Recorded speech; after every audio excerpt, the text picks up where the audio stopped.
Hola amigos, desde el gobierno, Nadia Calvillo y el propio presidente nos dicen que España económicamente está muy bien, muy bien. Nos falsean continuamente los datos que nos da el gobierno son falsos.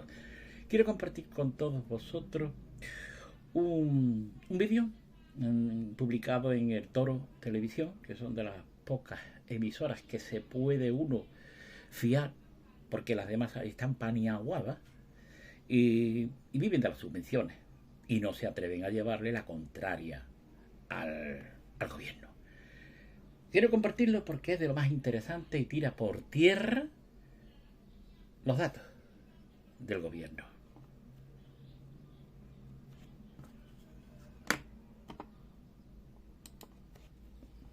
Nos va a contar esas cifras que te has preparado para hoy.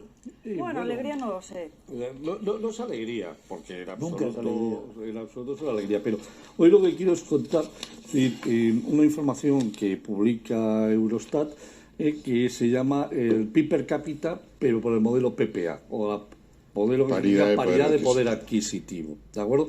Que esto es una medida, o sea, un sistema que la primera vez que se utilizó fue en el siglo XVI por unos economistas de Salamanca, que se hizo muy novedoso en el siglo XX por el economista Gustav Kassel, y que ahora el Fondo Monetario Internacional y sobre todo el Banco Mundial está utilizando muy a menudo para poder comparar las capacidades económicas de las diferentes regiones del mundo, de países o áreas económicas. Entonces, Eurostat ha decidido, y lo ha tirado hacia atrás, sacar por el cálculo del PPA o PPS en inglés, y el dato que hemos obtenido es que lo que ha hecho ha sido ver cómo estábamos en el 2017, cuando Rajoy, es el último año que consigue publicar los datos suyos. Es decir, el dato que publica Eurostat lo calcula media de europea con un índice igual a 100, y entonces en función de la capacidad de poder adquisitivo de cada una de los países, pues te da un resultado. Si estás por encima de 100 es que estás por encima de la media, si estás en 110 es que tu capacidad adquisitiva es de 10% por encima de la media, si estás en 90 es que estás un 10% por debajo de la media. En el 2017, es decir, la zona euro estaba en 107, es decir, la zona euro estaba en 7 puntos por encima de la media de la Unión Europea. Luxemburgo, el país número 1, con 269 de índice, Irlanda el número 2, y España ocupaba la posición número 13 con un PPS de 93. Es decir, estábamos 7 puntos por debajo de la media de la Unión Europea. Acaba de salir los datos calentitos del 2022. Luxemburgo sigue estando el primero, Irlanda sigue estando el segundo, y España ha caído de la posición número 13 a la número 18. Nos han adelantado por la derecha Eslovenia, Chequia, Malta, Chipre, Lituania. O sea, nos ha pegado un pasote que ni los hemos visto. Y nuestra capacidad adquisitiva ha caído a 85, que quiere decir que estamos 15 puntos por debajo de la media europea. Y hemos pasado de 93 a 85, que significa una bajada de la renta per cápita española con capacidad de poder adquisitivo de un 8,6% con respecto al 2017, donde la dejó Mariano Rajoy. ¿Qué significa esto? Es decir, que estamos perdiendo capacidad de compra. Es decir, nuestra renta per cápita, decía el ministro, se ha mantenido prácticamente idéntica desde el 2005 a hoy, pero la capacidad de poder usar esa renta, es decir, se ha ido reduciendo a lo largo del tiempo. Y hoy estamos un 15% por debajo de la media de la Unión Europea, que es una auténtica barbaridad.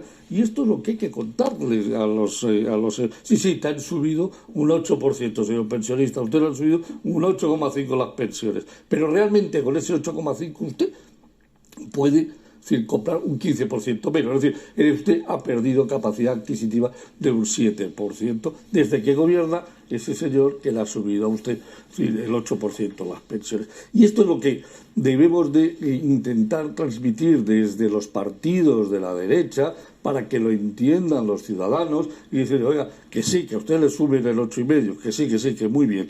La inflación ha subido un 8,5, pero a pesar de todo, usted ha perdido un 15% de capacidad adquisitiva desde que gobierna este señor que le sube a usted las pensiones un 8,5 y hace que dentro de poco la Seguridad Social entre en default. Todos los grandes han perdido posición. Francia, que estaba en la posición 10, se ha caído a la 11. Alemania, que estaba en la 6, se ha caído a la 8.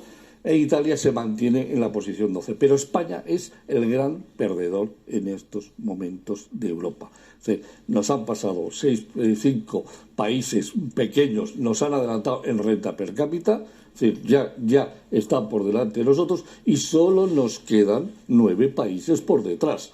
A saber, Bulgaria, Rumanía, un país báltico, sí, quedan Croacia, efectivamente, Croacia, con lo cual, vamos a ver, señor Sánchez, no nos diga usted que de verdad en Europa nos miran con envidia por todo lo que estamos haciendo y no nos diga usted, señora Calviño, que es que le preguntan cómo ha sido usted capaz de llevarnos a esto, porque de verdad estas cifras se saben, esto es público, esto es de Eurostat, esto no es que ni siquiera el INE, no, esto lo ha hecho solamente la Oficina Estadística de Europa.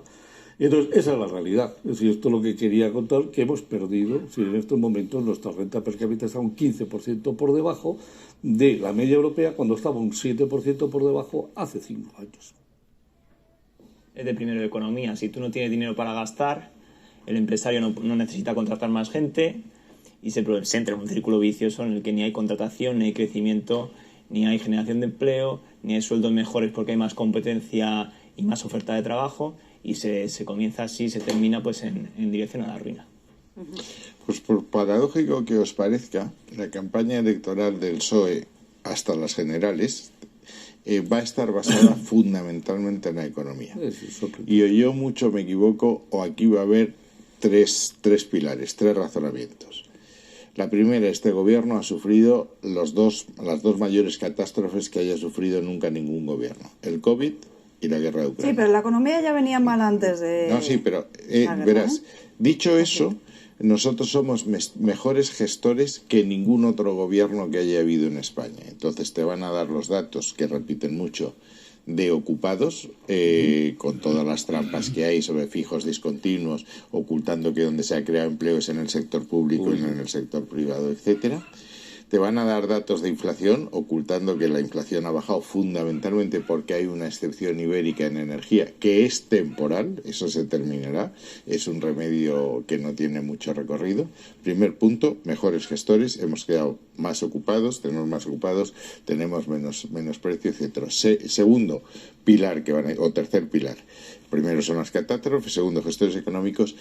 La izquierda, nosotros, hemos resuelto la crisis atendiendo a los más vulnerables. Y ahí tienen una relación de 200 medidas que te van a leer como el catecismo del Ripalda. Y ustedes lo que hicieron, es atender a los menos vulnerables, a los bancos. Esta segunda parte es mentira. Del rescate bancario, del rescate financiero no hubo un euro para los bancos. Eran todo para cajas de ahorro, que eran entidades públicas. Pero lo repetirán. Y segundo, mire usted lo que hemos hecho. ¿Por qué? Gastándose lo que tenían y lo que no tenían, porque en empleo el SURE, Europa, dio 100.000 millones. El Mecanismo Europeo de Estabilidad dio otros 100.000 millones para sanidad. El Banco Europeo... Datos falsos del gobierno. Estos son los datos verdaderos. Y no los ha hecho el PP ni los ha hecho Vox. Estos datos son, como ya se ha explicado ahí, de una agencia europea. Desde la Sexta y afines, pues lógicamente te tratan de manipular los datos y desgraciadamente muchos caen. Si ves interesante este vídeo, compártelo, que se entere toda España, porque ahora vienen elecciones y debemos de saber a quién votamos. Gracias por vuestra atención y hasta otra próxima ocasión.